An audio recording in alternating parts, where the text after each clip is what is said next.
നമസ്തേ. 5ാം ക്ലാസ്സിലെ സംസ്കൃതം പാഠപുസ്തകത്തിലെ 3ാമത്തെ പാഠമാണ് ദേവതാത്മാ ഹിമാലയ. ഈ ഒരു പാഠത്തിൽ മുത്തശ്ശൻ ഹിമാലയ യാത്ര കഴിഞ്ഞ് വന്ന് തൻ്റെ കൊച്ചുമകനോട് ഹിമാലയ യാത്ര വിവരണം നടത്തുന്നതാണ് കഥാഭാഗം. ഈ ഒരു കഥയിലൂടെ ഹിമാലയത്തെക്കുറിച്ചിട്ടുള്ള ഏതാനും വിവരങ്ങളാണ് നമുക്ക് പഠിക്കാനായിട്ടുള്ളത്. അപ്പം നമുക്ക് പാഠഭാഗത്തിലേക്ക് കിടക്കാം. ദേവതാത്മാ ഹിമാലയ. പിതാമഹ. സുപ്രഭാതം. കൊച്ചുമകൻ മുത്തശ്ശനോട് പറയാണ്, സുപ്രഭാതം. ഭവാൻ കഥ ആഗച്ഛൻ. അങ്ങ് എപ്പോഴാണ് വന്നത്? യാത്ര കഥമാസീത്. യാത്ര എങ്ങനെയായിരുന്നു? ദൂരവാണ്യ പ്രേഷിതാനി ചിത്രാണി മയാ ദൃഷ്ടാനി. മൊബൈൽ വഴി അയച്ച ചിത്രങ്ങളൊക്കെ ഞാൻ കണ്ടു. മനോഹരാണി താനി. അവയെല്ലാം മനോഹരങ്ങളായിരുന്നു. അപ്പോൾ മുത്തശ്ശൻ റിപ്ലൈ ചെയ്യാണ്, പൗത്ര സുരേശ. പൗത്ര എന്ന് പറഞ്ഞാൽ ഗ്രാൻഡ് സൺ ആണ്. അഹം രാത്രോ ആഗച്ഛം. ഞാൻ എപ്പോഴാണ്? രാത്രിയാണ് വന്നത്. യാത്ര തു സർവദാ ആനന്ദകരം ഏവ. യാത്ര വളരെ ആനന്ദകരമായിരുന്നു. പിതാമഹ. മുത്തശ്ശ. ശ്രോതും ഇച്ഛാമി ഭവതഃ യാത്രായാഹ വൃത്താന്തം. അങ്ങയുടെ യാത്ര മൊത്തത്തിലായിട്ട് എന്തൊക്കെ നടന്നു എന്ന് അറിയാനായിട്ട് ഒരുപാട് ആഗ്രഹമുണ്ട്. അത് കേൾക്കാനായിട്ട് ഞാൻ ആഗ്രഹിക്കുന്നു. അവശ്യം വദാമി. ഉറപ്പായിട്ട് ഞാൻ പറയാം. ഭാരതസ്യ ഉത്തരസ്യാം ദിശി വർത്തത്തെ ഹിമാലയ. ഭാരതത്തിന്റെ നോർത്തേൺ പാർട്ടിലാണ് ഹിമാലയം സ്ഥിതി ചെയ്യുന്നത്. ഭാരതസ്യ സീമാരക്ഷക ഇവ തിഷ്ഠതി അയം പർവ്വത. ഭാരതത്തിന്റെ സീമാരക്ഷക. സീമ എന്ന് പറഞ്ഞ ബോർഡറാണ്. ബോർഡറിൽ ഒരു രക്ഷകനെ പോലെ സ്ഥിതി ചെയ്യുന്നതാണ് ഈ പർവ്വതം. ഹിമാലയ ന കേവലം ഏകഃ പർവ്വത അപിതു ഭാരതീയാനാം വിശ്വാസസ്യ ദേശസ്നേഹസ്യ ച ആധാരഃ ഭവതി. ഹിമാലയം ഒരു പർവ്വതം മാത്രമല്ല, ഭാരതീയരുടെ വിശ്വാസത്തിന്റെയും അതേപോലെ ദേശസ്നേഹത്തിന്റെയും പ്രതീകമാണ്, അല്ലെങ്കിൽ ആധാരമാണ് ഹിമാലയ പർവ്വതം. പിതാമഹ. മുത്തശ്ശ.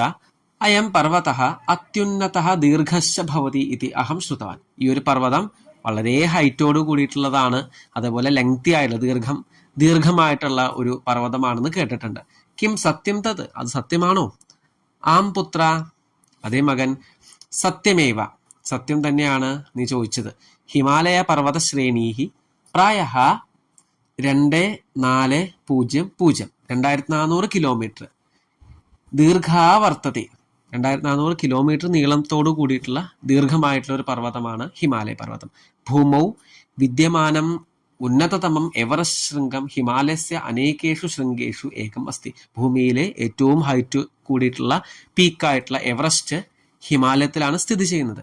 ഷട്സു രാഷ്ട്രേഷു അസ്യ പർവ്വതസ്യ വ്യാപ്തി അസ്തി.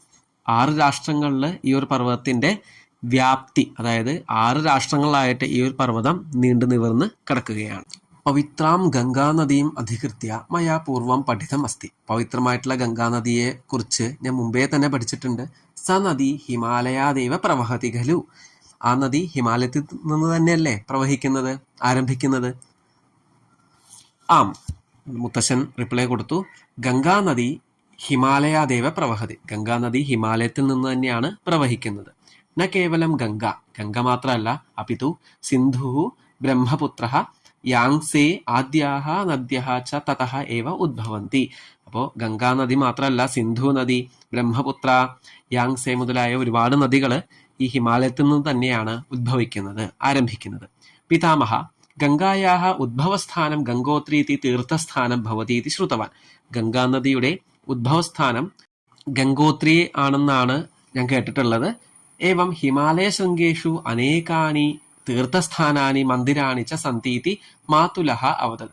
അതുപോലെ ഒരുപാട് തീർത്ഥസ്ഥാനങ്ങൾ ഹിമാലയ സാനുക്കളിൽ ഉണ്ട് എന്ന് മാതുലഹ, അമ്മാവൻ പറഞ്ഞിട്ടുണ്ട്. ഭവാൻ തത്ര അഗച്ഛത് കിം. അങ്ങ് അവിടേക്ക് പോയോ എന്ന് കൊച്ചുമകൻ മുത്തശ്ശനോട് ചോദിക്കുകയാണ്. ആം അഹം അഗച്ഛം. ഞാൻ അങ്ങോട്ട് പോയിട്ട്.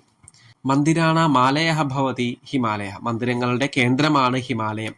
തത്ര ഹരിദ്വാര, കേദാരനാഥ, ബദരീനാഥ, അമരനാഥ, ഋഷികേശാദീനി പ്രസിദ്ധാനി തീർത്ഥസ്ഥാനാനി ഭവന്തി.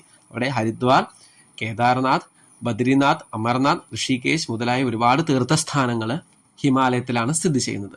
അനേകാനി മന്ദിരാണി അപ്പി തത്ര സന്ധി. ഒരുപാട് അമ്പലങ്ങളും അവിടെ ഉണ്ട്.